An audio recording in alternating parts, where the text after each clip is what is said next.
Hello and welcome. आज के video में मैं आपको दिखाऊंगा कि 22 सितंबर 2025 को जो जीएसटी स्लैब में चेंजेस होने वाले हैं उसके लिए फार्मेक्स सॉफ्टवेयर में क्या प्रोविज़न की गई है। ये सिर्फ ट्रेनिंग वीडियो डेमो वीडियो है। इस वीडियो में जो एग्जांपल दिखाया गया है एग्जैक्टली वैसा आपको नहीं करना है, क्योंकि हर फर्म के आइटम नेम और टैक्सेस अलग अलग होते हैं। मैं आपको सिर्फ ये बताने जा रहा हूँ कि टूल का यूज कैसे करना है और इस टूल में क्या क्या ऑप्शंस है। जब भी आपको ये वीडियो और सॉफ्टवेयर अपडेट मिल जाए तभी आपको GST tax slab changes start करना है। 22 डेट तक का वेट नहीं करना है और करने की ज़रूरत है।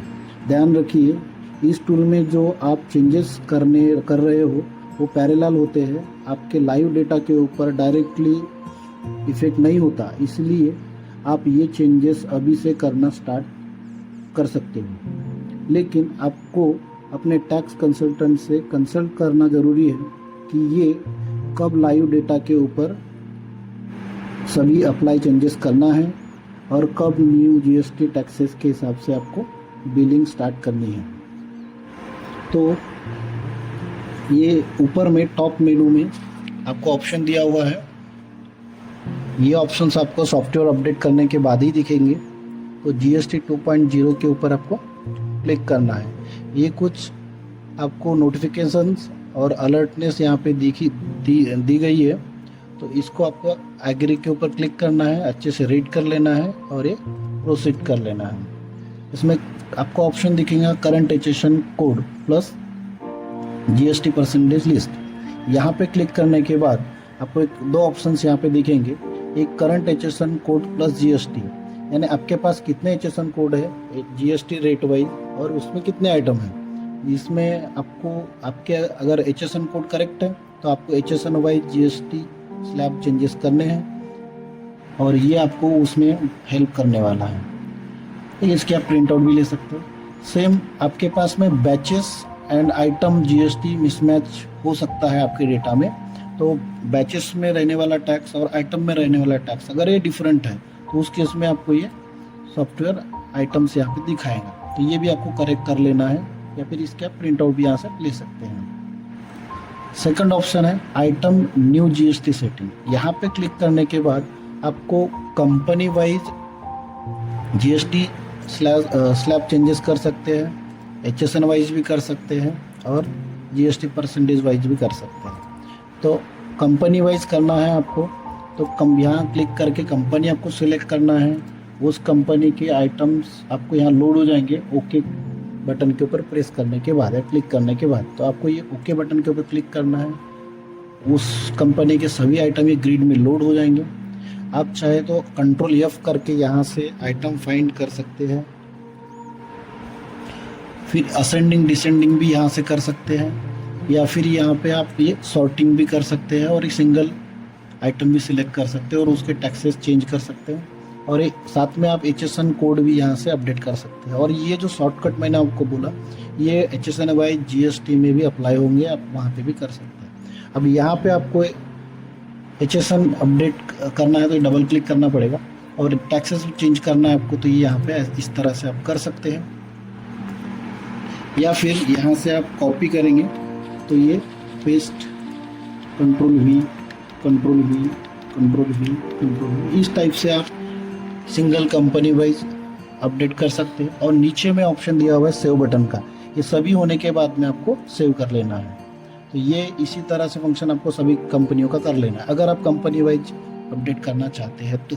सेकंड ऑप्शंस आपको यहाँ पे दिखा है एचएसएन कोड वाइज। तो एचएसएन कोड वाइज आपने यहाँ एचएसएन कोड डाल दिए।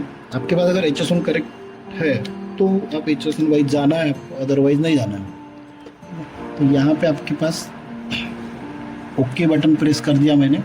तो ये आपके आइटम्स हैं। अब यहाँ पे मेरे हिसाब से यहाँ पे आपको सिंगल क्लिक में सभी टैक्स अपडेट करना है 12 to 5%। तो यहाँ पे ऊपर में रिप्लेसमेंट सेक्शन है, यहाँ पे 5% के ऊपर क्लिक करना है और ये प्रोसीड करना है, मतलब जो भी टैक्सेस है। और आपके सप्लायर ने आपको जो भी प्राइस लिस्ट दिया है उसके हिसाब से आपको यहाँ पे चेंजेस कर लेने हैं। अगर आपको पता है कि ये टैक्स 5 में नहीं है 0 में है तो आपको उसके हिसाब से करना है।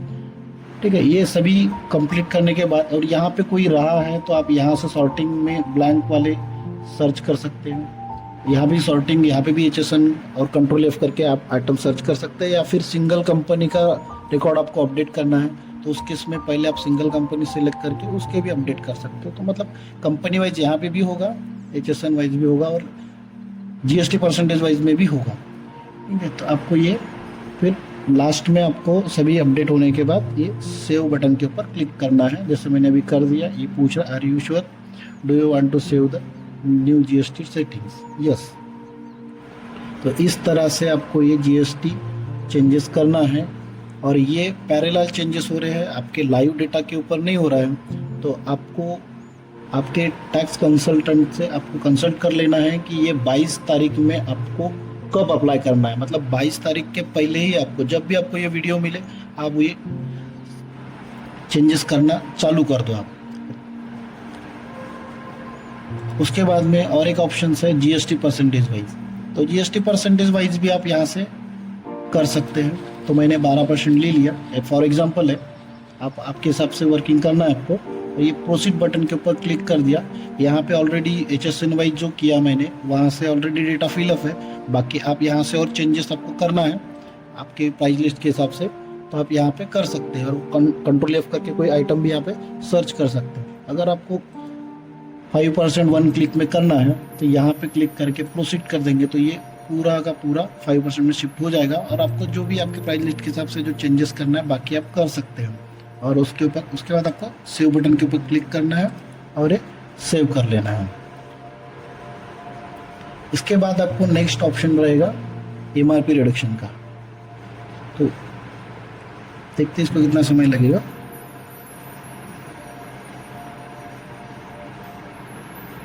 ये सेव हो गया है। फिर MRP रिडक्शन है, यहाँ पे क्लिक करेंगे। इसमें भी सेम फंक्शन रहेगा आपका, कंपनी वाइज भी कर सकते हैं, HSN वाइज भी कर सकते हैं। ओल्ड GST जो भी 12% था, अब फॉर एग्जांपल मैं आपको दिखा रहा हूँ। प्रोसीड कर दिया मैंने।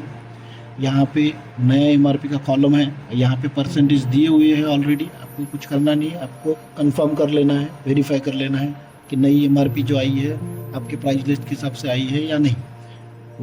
ओके कर दिया मैंने।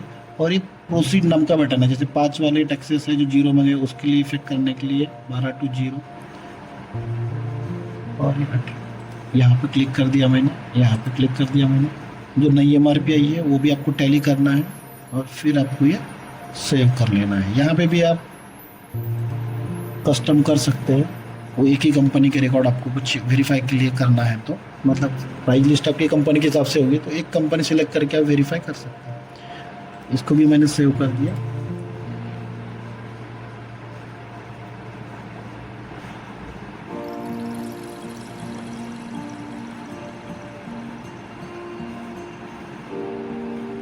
डेटा बड़ा होने की वजह से शायद टाइम लगे तो आप वीडियो फॉरवर्ड करके चेक कर सकते हैं। ये MRP अपडेट होगी। अब ये लाइव डेटा का जो ऑप्शन है आपको 22 तारीख के बाद ही आगे एक्टिव दिखेगा। 22 तारीख को ही एक्टिव दिखेगा। अब आपको वो डिसाइड करना है कि वो कब एक्टिव करना है। जब भी आप यहाँ पे क्लिक करेंगे और प्रोसीड करेंगे तो वो आपके लाइव डेटा के ऊपर इफेक्ट हो जाएगा और आप नए रेट के हिसाब से जो भी बिल बनाएंगे वो नए रेट के हिसाब से बना पाएंगे। अभी मैं इसको क्लिक नहीं कर रहा हूँ। सेकंड, एक ट्रांजेक्शन आइटम, मतलब ये जो आपका कोई परचेस आप किए हैं, ऑर्डर आपने, बट अभी परचेस आया है आपको 23 या 24 तारीख को या उसके बाद, तो उस केस में आपको सॉफ्टवेयर में वैसे ही फिट करना है वही टैक्सेस, ओल्ड टैक्सेस के हिसाब से। और जब भी आपका परचेस बिल कंप्लीट हो जाता है तो वो परचेस बिल का नंबर नोट करना है और आपको वो ट्रांजेक्शन आइटम के ऊपर इसके ऊपर क्लिक करना है और यहाँ पे वो PVL नंबर डालना है। फिर नंबर डालने के बाद आपको ओके बटन के ऊपर क्लिक करना है। यहाँ उसके आइटम आ जाएंगे और फिर आपको टैक्सेस जो स्लैब है वो सेट करना है और सेव बटन के ऊपर नीचे में क्लिक करना है और सेव करेंगे तो वो भी लाइव डेटा के ऊपर इफेक्ट हो जाएगा और उसकी भी बिलिंग आप रेगुलर टैक्सेस से कर पाएंगे। चलो, thank you, best of luck.